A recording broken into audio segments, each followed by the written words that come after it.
बिलासपुर में बीडीसी सदर की त्रैमासिक बैठक बीडीओ ब्लॉक के सभागार में आयोजित की गई थी, लेकिन काफी अधिकारियों का इस बैठक में ना आना और समस्याओं का समाधान ना करने को लेकर मंगलवार को बीडीसी अध्यक्ष सदर सीता देवी की अगुवाई में बैठक का बहिष्कार किया गया। सीता देवी ने बताया कि बैठक में सिर्फ 4 अधिकारी पहुंचे थे, जबकि 30 से 35 विभाग के अधिकारियों को बैठक में बुलाया जाता है। अधिकारी बैठकों में आते नहीं हैं, जिससे लोगों की समस्याएं वैसी की वैसी रह जाती हैं। सबसे पहले तो आपका धन्यवाद कि आप यहाँ मेरी त्रैमासिक बैठक थी। लगभग 4-5 महीने के बाद बैठक हो रही थी, लेकिन जब हम मीटिंग हॉल में जाते हैं तो हमारे देखने पे वहाँ पे हमें ये मिलता है कि वहाँ पे 4 या 5 अधिकारीगण वहाँ पे आए हुए थे।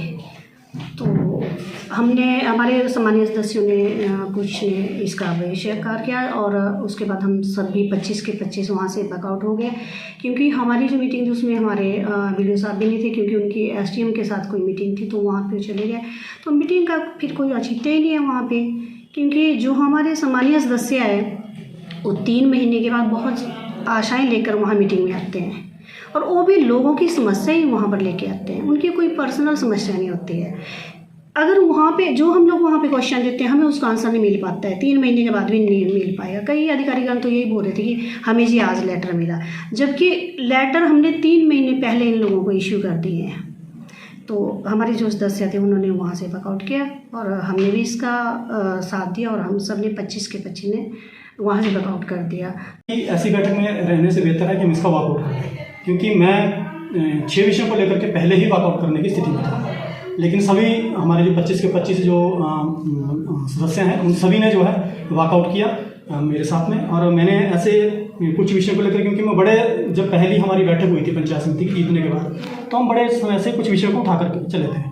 जैसे हमारे को बजट मिलना है तो उस बजट हमें कैसे मिले, हमारे को बजट हो हम काम करें, पंचायतें उसमें काम ना करें, क्योंकि क्लैश होता है पंचायतों का काम में और हमारे काम में बीच में क्लैश होता है। लेकिन वीडियो साहब ने कहा कि क्लैश नहीं होगा, मेरी जिम्मेवारी है, जब उसमें के जो वीडियो थे। लेकिन उसके बाद वो क्लैश होना शुरू हो गया, क्योंकि पंचायतों को सीधा पैसा जाने लगा, उनके काम होने लगे और बीडीसी का जो फंड था वो रुकने लगा। इसको लेकर के हमने बार बार इनको कहा, लेकिन नहीं कुछ भी हुआ। बाद में हमने जब हमारी ट्रेनिंग स्टार्ट हुई तो ट्रेनिंग में हमने कहा कि हमारा जो पैसा आपने 1 साल पहले जो हमें पैसा दिया है वो 1 साल के बाद भी नहीं लग रहा। कारण क्या है? तो उन्होंने बोला कि वो पैसा जो है अकाउंट में फंसा हुआ है, लेकिन हम उसको देख सकते हैं, लेकिन हम उसको खर्च नहीं कर सकते, ना उसको निकाल सकते हैं। 1.5 साल के बाद भी वो पैसा नहीं आया, तो हमने फिर से 1 साल का समय दिया। 1 साल के बाद भी वो पैसा नहीं आया तो हमने कहा कि उस पैसे को वापस ले दो और हम उसको दोबारा से लगाएंगे। लेकिन 1 साल बाद भी वो पैसा नहीं आ रहा है हमारे पास। जो पैसा वापस नहीं आ रहा तो हमने ये कहा कि अगर पैसा नहीं आएगा तो हम वर्कआउट करेंगे। हमने बाद वर्कआउट किया है। इसके अलावा मेरी पंचायत क्षेत्र में सिंचाई की स्कीमों को लेकर के हमारी जो एनटीपीसी की सिडपा कॉलोनी है उस कॉलोनी को लेकर के मैं लगातार पंचायत समिति के माध्यम से लगातार प्रस्ताव भेज रहा हूँ। डीसी की हमने वहाँ पर इंक्वायरी करवाई है उस क्षेत्र की, और इवन पिछली सरकार के जो विधायक हैं उनको भी हम वहाँ लेकर के गए थे। लेकिन हुआ क्या है, उसमें वही ढाक के 3 बात हैं, उसमें कोई प्रोग्रेस अभी तक नहीं हुई।